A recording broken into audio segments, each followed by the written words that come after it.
Over the last couple weeks, we've been talking about the different words that God uses in the Bible to talk about sin. So we've been talking about sin, we've been talking about transgressions, we've been talking about trespasses and iniquities. God also uses many different pictures to talk about his grace and what Jesus has done for us. And he does this not because that there is a different kind of grace, but because he wants to communicate in the best way possible to us his grace. He knows that perhaps one picture of grace might resonate with us differently than it would resonate with somebody else.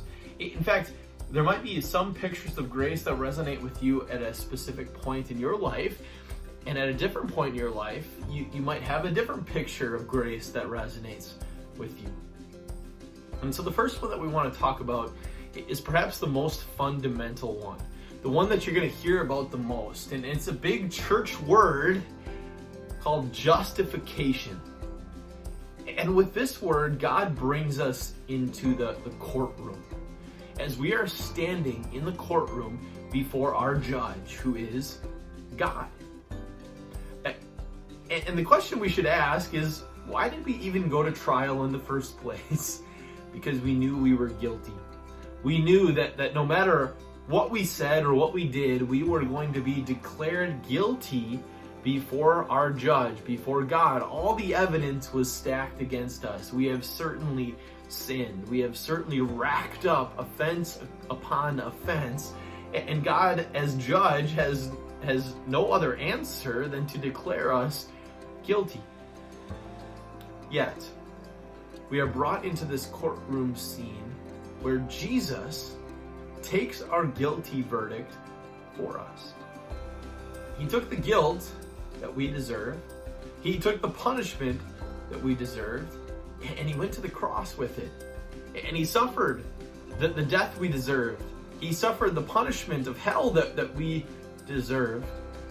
And because he did that, we have been declared not guilty.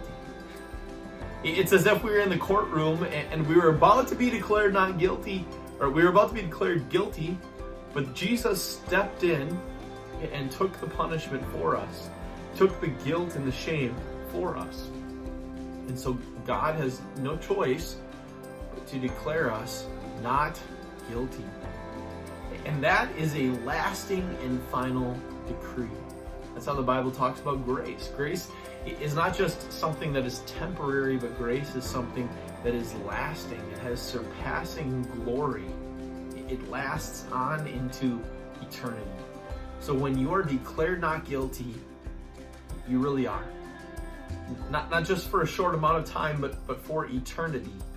That Jesus has declared you, and the work that he has done for you has made you not guilty before God. Therefore, you have heaven on account of Jesus.